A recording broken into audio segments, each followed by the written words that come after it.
So, you would recall that earlier we have outlined various ways or the mechanisms by which enzymes catalyze chemical reactions. Now, one of the unique features of the enzyme's catalytic function is their specificity. In fact, when we distinguish them, when we compare them with a variety of chemically catalyzed reactions or even uncatalyzed reactions, they are distinguished by virtue of their specificity. In the case of chemical catalysts, a single catalyst may catalyze a large variety of similar reactions. Take for example, if you consider nickel as a catalyst, now all the hydrogenation reactions can be basically catalyzed by that. Similarly, the case with colloidal platinum, vanadium pentoxide, or for that matter even acid. I mean, for a large variety of hydrolytic reactions, acids or hydrogen ions can act as a catalytic function. On the other hand, when we talk of enzymes, these functions are highly specific. In most cases, the enzymatic catalytic function is both substrate specific as well as product specific. That means, you need different enzymes to act on different substrates, or to produce a particular product, different enzymes are needed. And there is a significant variety as far as specificity is concerned. All the enzymes are again not specific to the same extent. There is lot of variation in terms of their characteristic features required as a specific catalyst. In many cases, the enzymes may exhibit a very broad specificity, not too strictly specific. A large number of examples which you may be familiar with are group specific enzymes, what we call as group specific enzymes.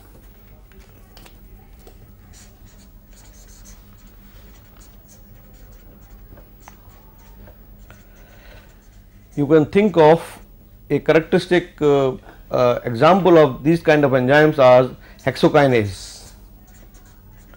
Now, hexokinase, they phosphorylate hexose to a hexose phosphate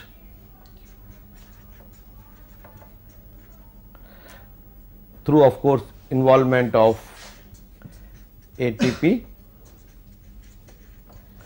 a very characteristic enzyme. Now, this enzyme particularly will be able to act upon a large variety of hexose as a substrate, and it can phosphorylate, and is not very strictly specific in that sense, and what we consider usually and call it as group specific.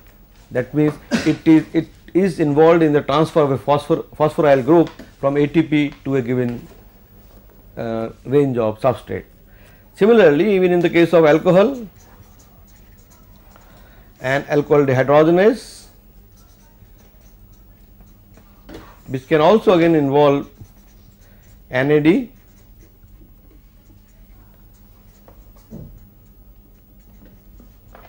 and it can give you the corresponding aldehyde.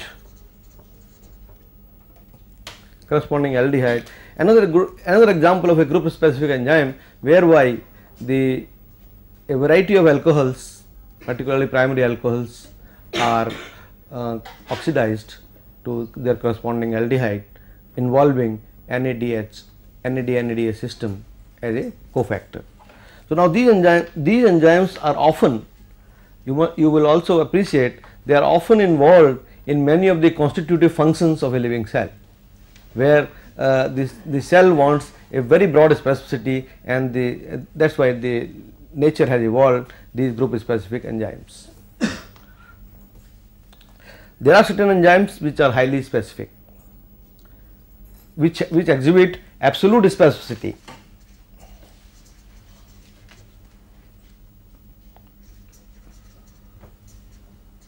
Now, absolute specificity, when I say, I mean that the enzyme can recognize only one substrate. Same, if you consider the same class of hexokinase, a very closely related enzyme is what we call as glucokinase. Now, this accepts only glucose as a substrate and phosphorylates to glucose 6 phosphate. No other substrate is, no other hexose sugar is acted upon by such an enzyme.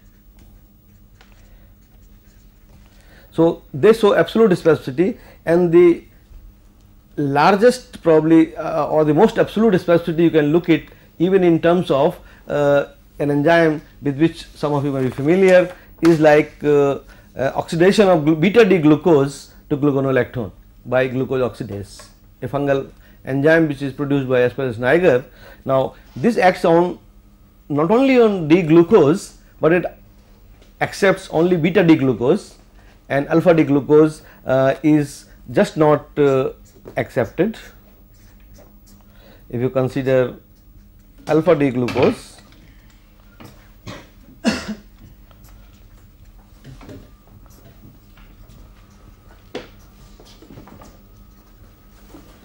now this on this the enzyme which is essentially alpha D glucose, the enzyme, the particular enzyme does not act, or even for that matter, even if you go to another isomer of glucose, say galactose, it also does not act on even galactose, where essentially you have not much difference excepting that these hydroxyl and hydrogen atoms are interchanged. Now, so these are the types of enzymes which are essentially fall in the category of absolute specificity. That is another category. Now, then we have a number of enzymes which are stereochemical, which show stereochemical specificity.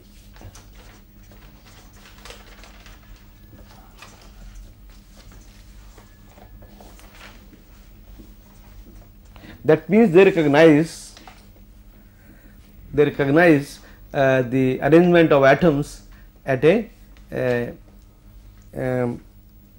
carbon atom at which a stereoisomerism can occur, and there are large variety of enzymes which recognize. If you just consider the example of, let us say, lipase from various sources, they can exhibit specificity to only one of the isomers, either a L or a D isomer, or there are large number of such examples in the chemical literature, on the biochemical literature. The only enzyme which is known to act on both the stereoisomers are the enzymes, those function is to interconvert L and D isomers, usually called as racemases. Now, for example, L-alanine to D-alanine, Y-alanine racemase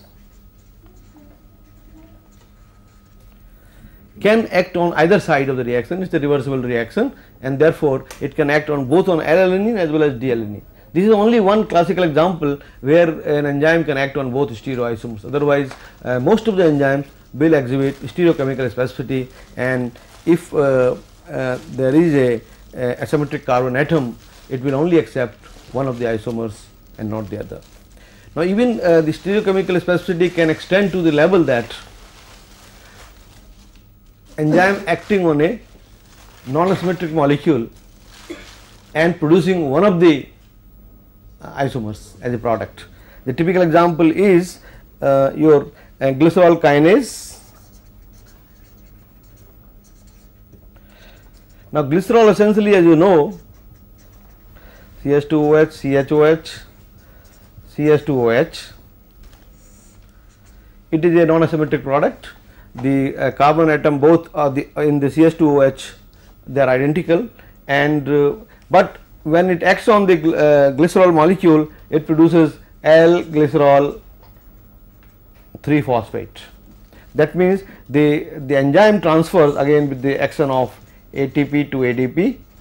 The enzyme transfer phosphoryl group to the third carbon atom, the third carbon atom of the glycerol molecule. Although the 1 and 3 are identical, but still it is able to exhibit the stereochemical specificity in terms of product formation.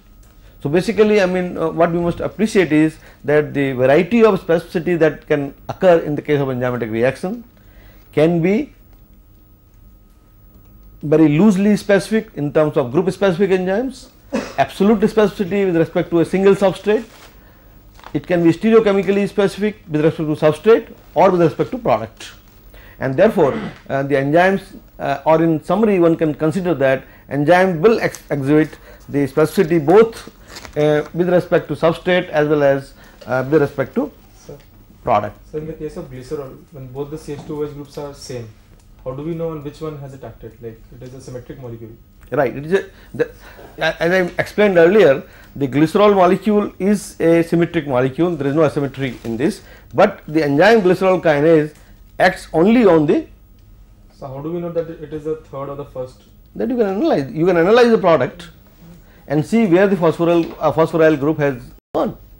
But it is symmetry. It is symmetrical. How do we know which is which? The first and third will be similar. So how do we differentiate? No, but that's what I am saying. First and the third are similar, but the enzyme transfers phosphoryl group only to the third carbon atom. So how do we know that is the third or the first?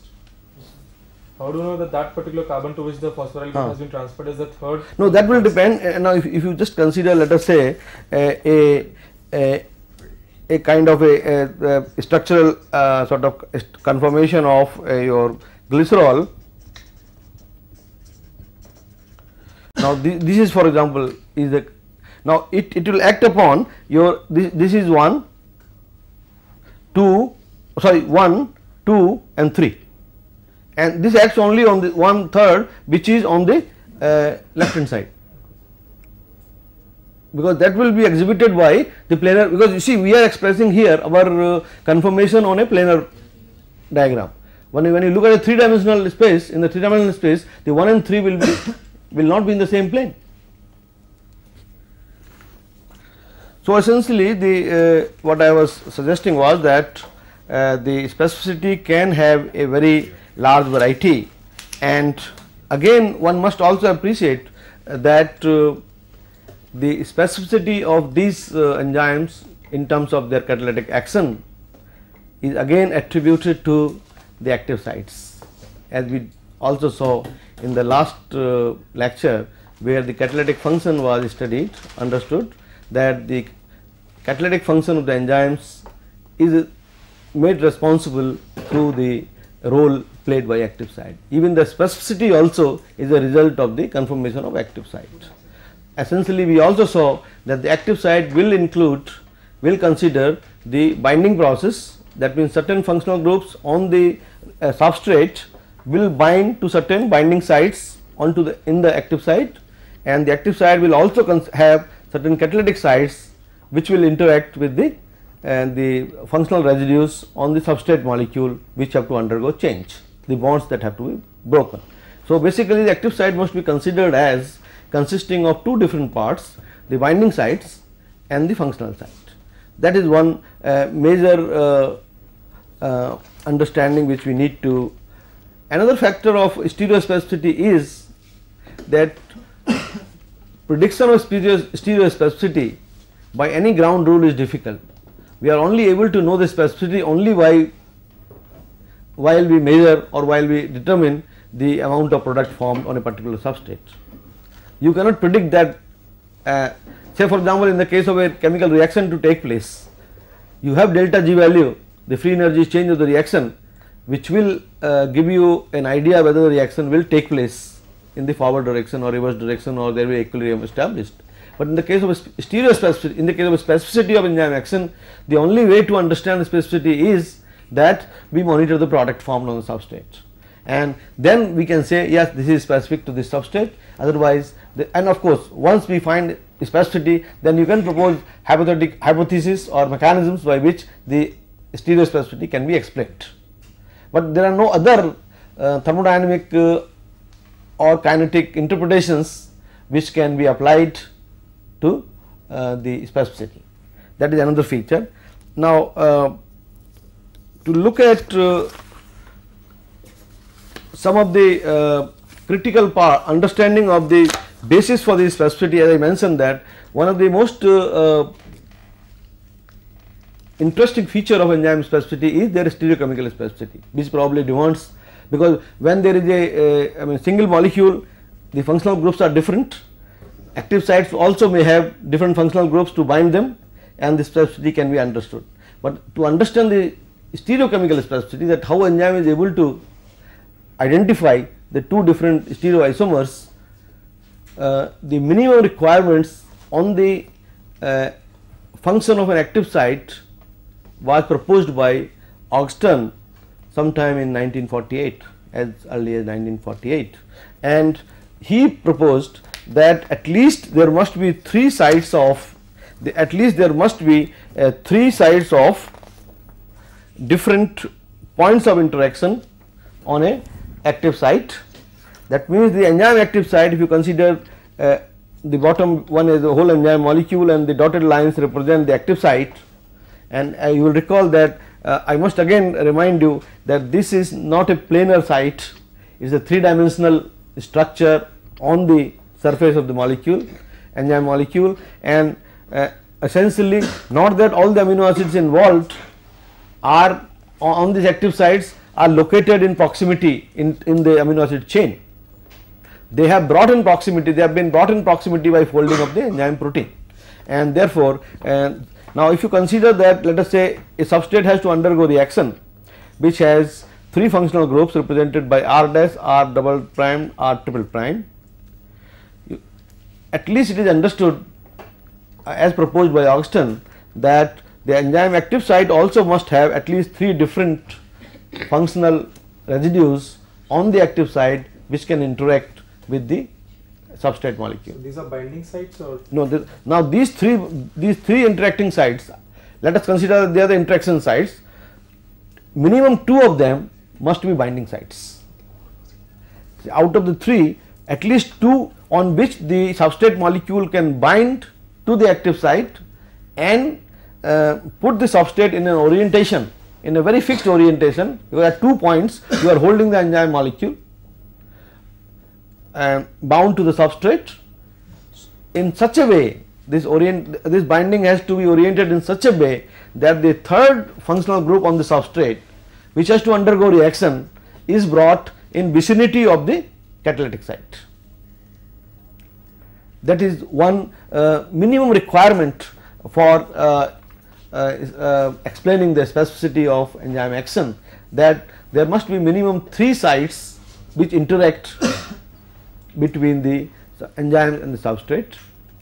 Two of them must be at least binding sites, and the substrate binds on these two sides to the enzyme molecule, whereby it orients the substrate molecule along with the enzyme such that the reactive functional group and the reactive site on the enzyme active site, they come in proximity or in vicinity.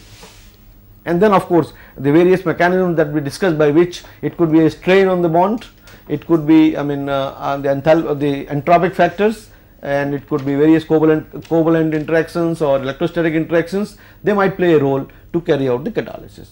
But as far as the binding is concerned, has to be specific in terms of bringing the functional group on which the reaction has to take place, bring in the vicinity of. Now even if, for example, I will try to explain the same point with a particular example.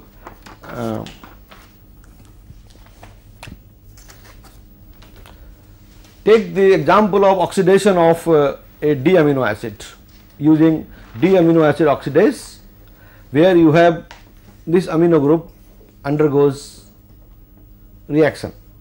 Now in the molecule, the carboxylic group and the methyl group are bound onto the enzyme active site. Of course, the one which binds methyl group will be hydrophobic in nature, and this will be bound predominantly by electrostatic interactions. Now these two binding brings the catalytic site in close vicinity of the amino group, which is available for reaction, and the catalytic reaction can take place.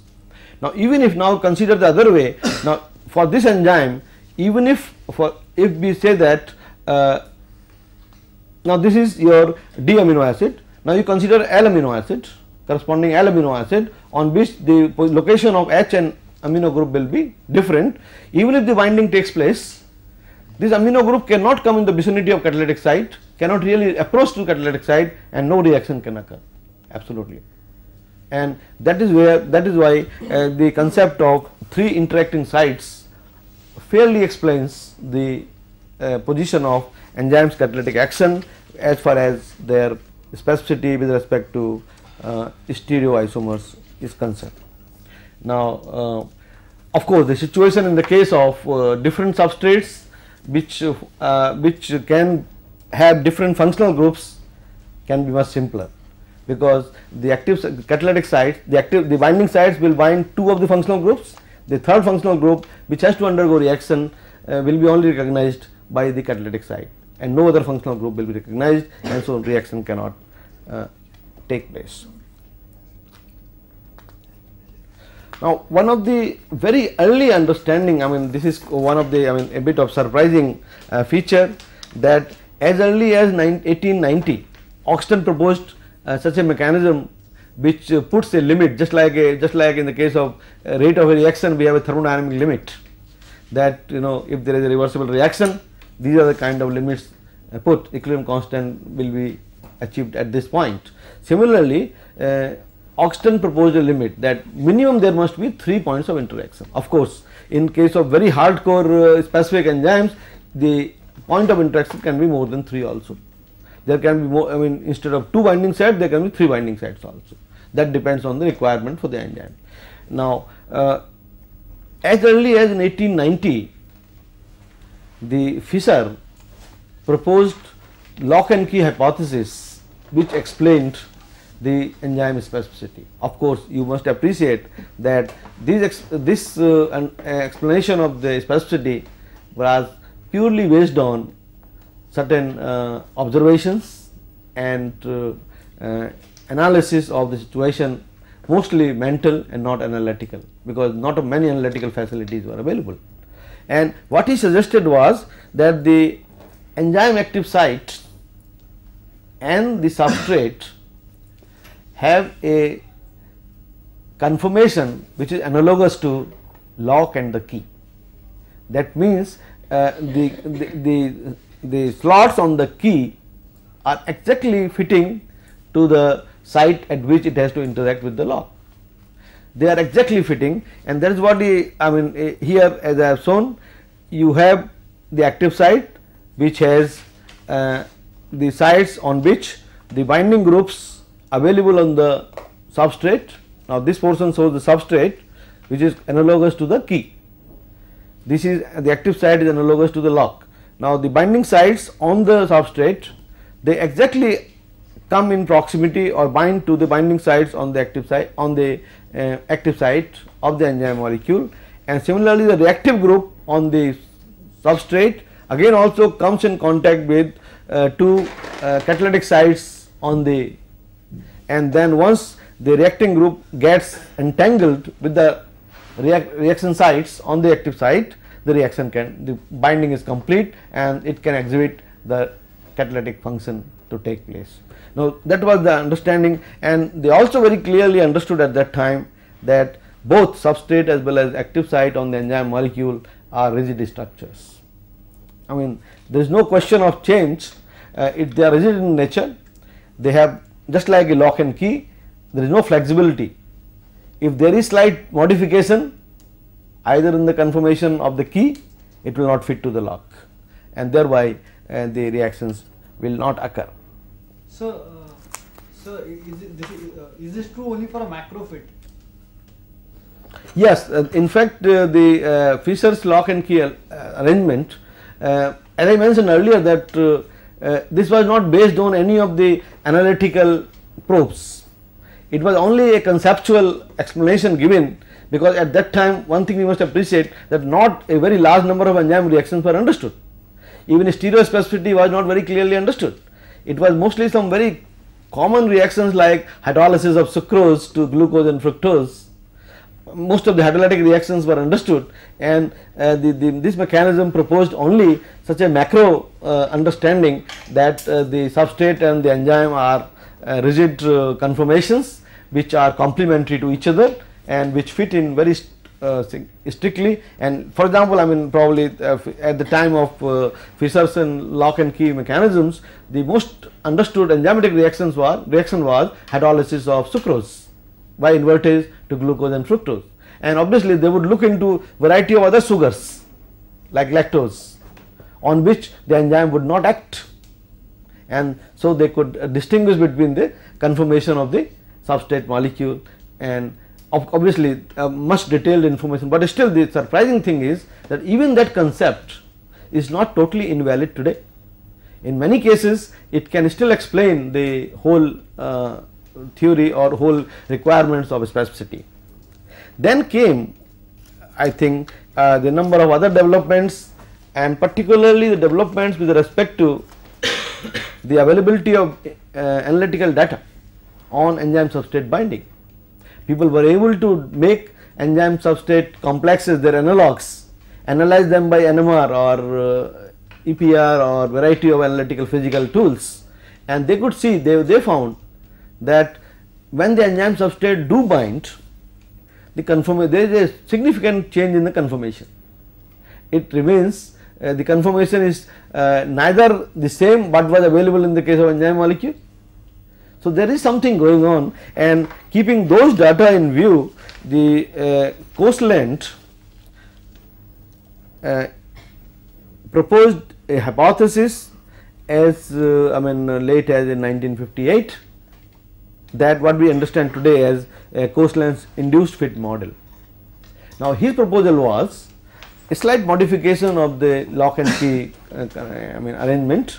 He said that yes, substrate is a rigid structure, rigid conformation with its binding sites, binding groups, and the functional site or reacting groups present at a particular conformation. But the enzyme active site is not a rigid conformation. It is a floppy conformation, it is a flexible conformation. That means as soon as the substrate comes in the proximity of the enzyme active site, some binding takes place, initial binding takes place, then enzyme the enzyme active site binds on to the substrate molecule.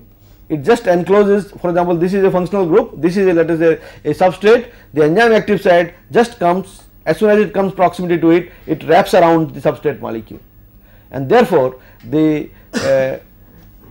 in fact he gave an example, as a matter of fact, that the interaction between the substrate and the enzyme is something like a hand and the woolen glove. You wear a woolen glove, your hand is analogous to substrate. Then when you put in a wooden glove, it exactly fits into hand depending upon the conformation of your fingers and all that, everything goes in line, and it sets in which sort of interacts with different fingers, and one can be comfortable and the reaction can proceed. So basically the basic difference was, while the lock and key mechanism or hypothesis proposed both the components to be rigid, in the Coastland's induced fit model it was very clearly understood that the substrate may be rigid, but the enzyme active sites are not rigid conformation. As you can see here, for example, you have two binding sites, the free active site on the free enzyme molecule without interaction with the substrate has a particular configuration where the catalytic sites, binding sites are distantly located. As soon as the binding groups come in contact with the binding site, as they have interacted here, the active site undergo a change in conformation, and these catalytic sites are brought in proximity so as to wrap around the reactive group on the substrate molecule, and essentially then the ultimate conformation of the enzyme substrate complex, which can use one of the mechanism by which catalytic reaction can take place, can be applied, and one can carry out. Now such a mechanism very effectively can explain the high degree of specificity for the enzyme molecules, and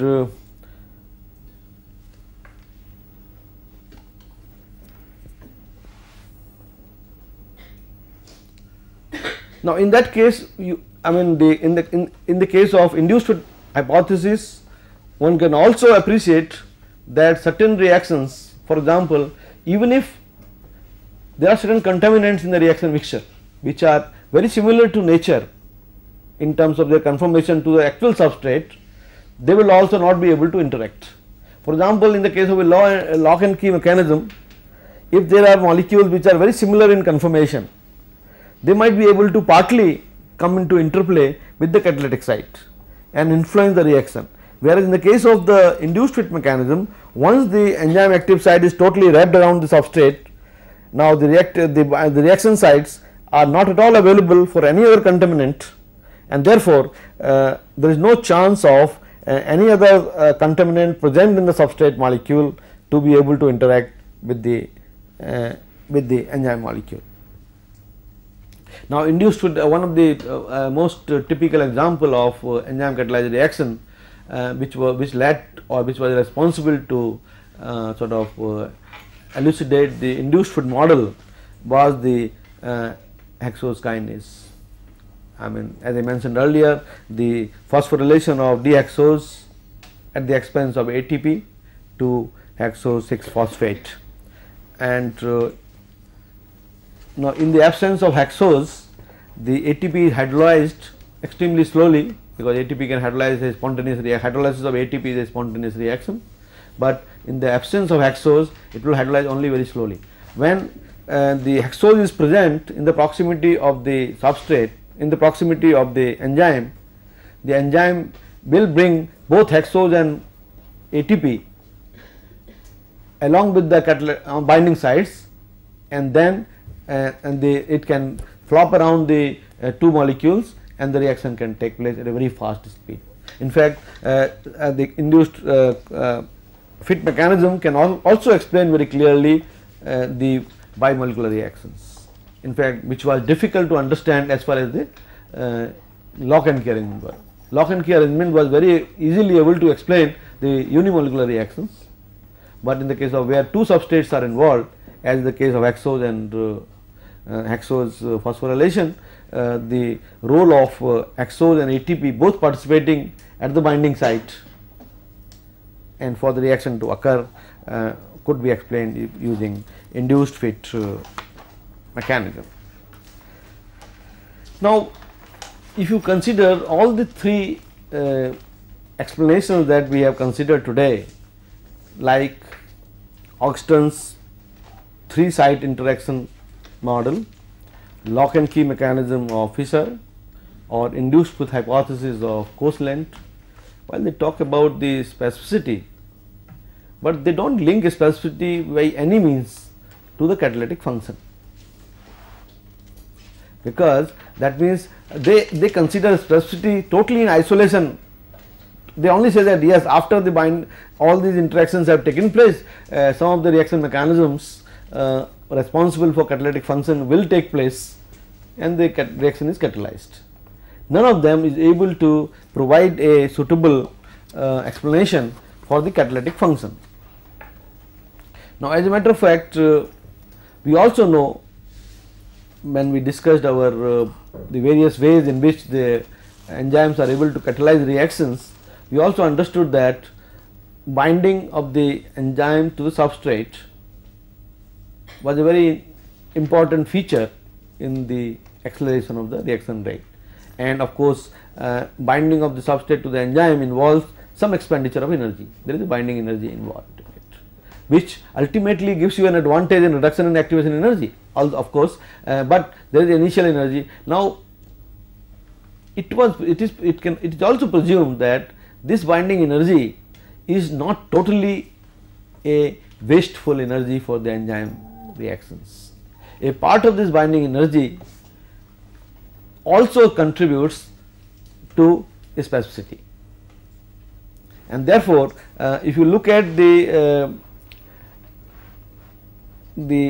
effect of strains that are developed, I mean in one of the sort of hypothesis which is called as a strain, that means at the stage of binding, as we understood in the case of lock and key mechanism, that they are rigid, but we might assume that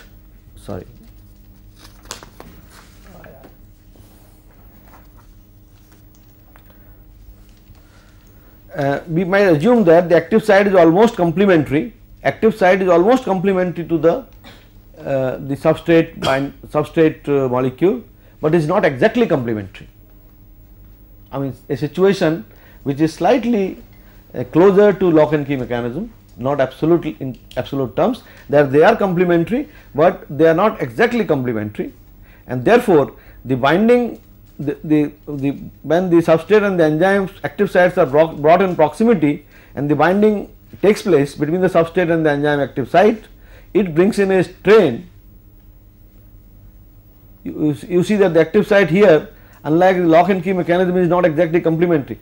This is slightly this slot is slightly longer, and therefore while the binding takes place, it makes a sort of a strain onto the reactive group, and it is analogous to the mechanism which we proposed for catalytic function, that means strain mechanism, and which contributes to reduction in the enthalpic component of the free energy of activation. And during this interaction of the enzyme active site with the substrate, automatically the strain produced onto the reactive group as a result of binding process is responsible for specificity as well as part catalytic function.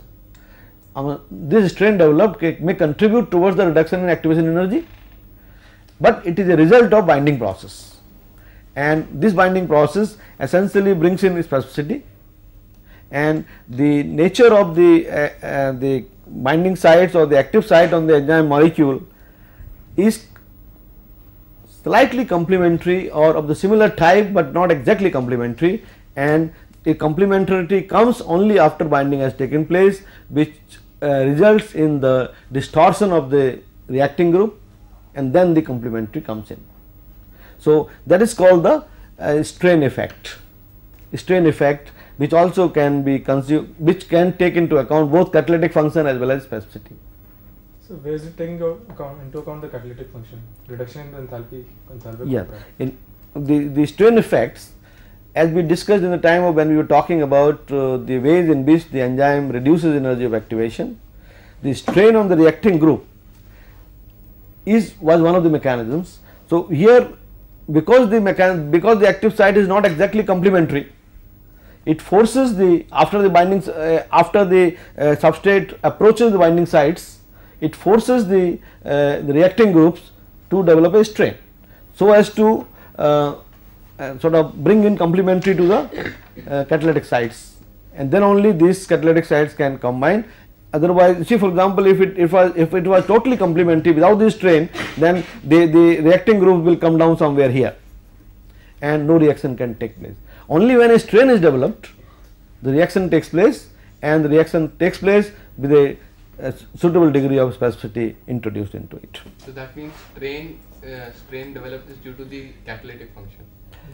Due to the binding sites, because the binding has to take place, and the binding process requires a strain onto the substrate molecule, so that it comes in proximity of the catalytic sites. If strain is not developed, it will remain as a binding site, but not as the active site. The enzyme will not be able to provide the catalytic function. Just like in the case of other mechanisms or other hypotheses proposed for specificity, while we are able to explain that yes, binding will take place, the functional groups will come in proximity to the reacting groups, but it does not explain that after that whether the reaction will take place or not take place. Okay, just coming in proximity could provide you an effect what we discussed also, like high substrate concentration in the proximity of the active site, but does not explain you how the energy of activation is reduced. Here in this case, this also explains the energy of activation is reduced in terms of its enthalpic contributions. Now, another thing which is very well related to this strain mechanism is a mechanism what we understand as transition state stabilization. Transition state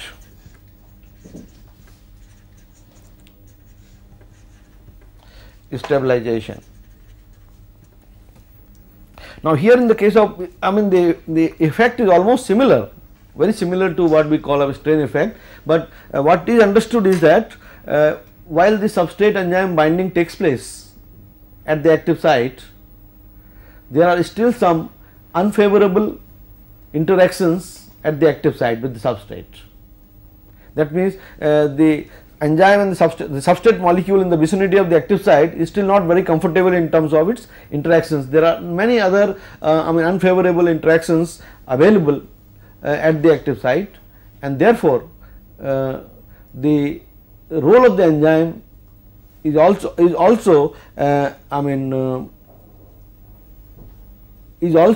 in the sense that these interactions tend to distort the substrate in such a way so that it favors the formation of a complex which is analogous to structure to transition state. The presence of certain unfavorable interactions at the active site for the substrate when the binding has taken place tends to distort the substrate molecule in the direction, so that the enzyme substrate complex tends to become complementary to the transition state, and essentially if you Complementary to the transition state. yes, similar to transition state, not as a matter of fact, if you remember in our first characteristic features of catalysis, we saw that the enzymes the transition state is complementary to enzyme substrate complex and not the substrate. The enzyme is complementary to substrate, is complementary to enzyme substrate complex, the enzyme active site, and not to the substrate itself. And therefore, the role of the binding of substrate molecule to the enzyme at the binding site does not the substrate does not remain very comfortable. There are many unfavorable interactions still present there, and they distort the substrate molecule, so that this enzyme substrate binding approaches towards that of transition complex. So, could you explain this please? You see, the first step is binding of the binding sites onto the active site. Now, once that takes place, still the catalytic sites have not approached to the functional groups which are likely to undergo reaction.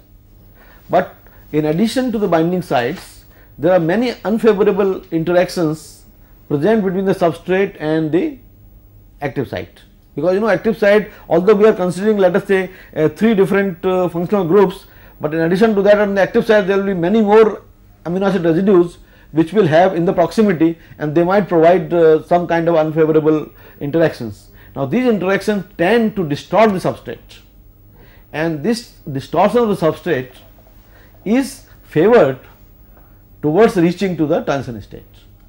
Now, this, in fact, the basic role is played by the unfavorable interactions present at the active site.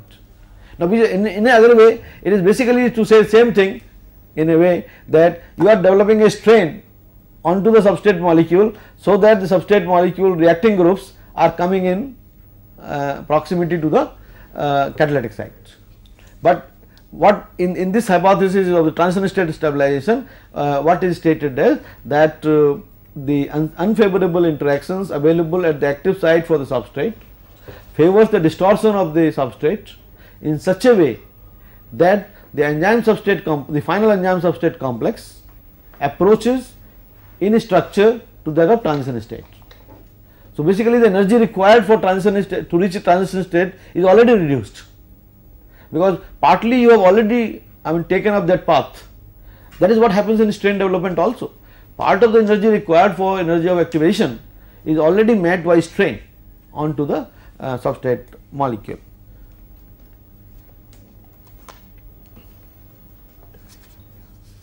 So, these are some of the major mechanisms that have been proposed for explaining the specificity of the enzyme action. Now, basically, as I mentioned earlier, it is the overall rate of reaction in terms of rate of product formation that indicates whether the enzyme is specific to a substrate or not. What is the order of specificity? to what extent it is specific, what are the impurities which can interfere in the specificity. They are all related to the results of the reaction, that is the rate of formation of product. Now, the specificity also has a very significant role in terms of the industrial application of enzymes. We must also appreciate that while in the case of, let us say, the catalytic function, we understand that if the rate of reaction is increased, its usefulness as an industrial catalyst is also very high, because higher the rate of reaction, you can very beneficially use it for industrial purposes. But what is the role of specificity? Now, the specificity, in fact, if you look at, has both negative as well as positive role. Positive role in the sense that you can restrict the formation of any of the byproducts. Even if your feed substrate, the feed stream substrate is impure to some extent, whatever reaction will take place is only which can be catalyzed specifically by that enzyme which you are providing, and no other reaction will take place. And even the side products formed by action of water, usually most of the organic chemists consider water for organic chemical reactions as a culprit, because it can lead to a variety of side products. So, all the side products can be absent, which can make our life comfortable as far as the purification of the product is concerned. That is one of the major advantages. But the major disadvantage or drawback from the industrial application point of view is that the specificity requires a single enzyme to be produced for each reaction. So, basically as an engineer you will appreciate that the benefits of scale of operation for the enzyme production is lost. That means many of the enzymes cannot be produced on a very massive scale, because the requirement will be very only for single reaction they will be used, and therefore for a single reaction the requirement will not be very large. So, obviously you have to produce them on a very small scale, and producing on a small scale will mean the high cost of production, and that is why enzymes shall still remain to be by and large expensive catalyst compared to chemical catalyst. For example, in the case of chemical catalyst, Raney's nickel, is a catalyst used for all hydrogenation reactions on in the organic chemical field, and you can produce them in bulk quantities, and the cost of production can be reasonably low. On the other hand, if you have to produce, let us say, glucose oxidase, which acts only on beta D glucose, not even alpha D glucose or any other oxidase, its requirement will be only for oxidation of glucose only, and which will restrict its application and therefore the scale of operation.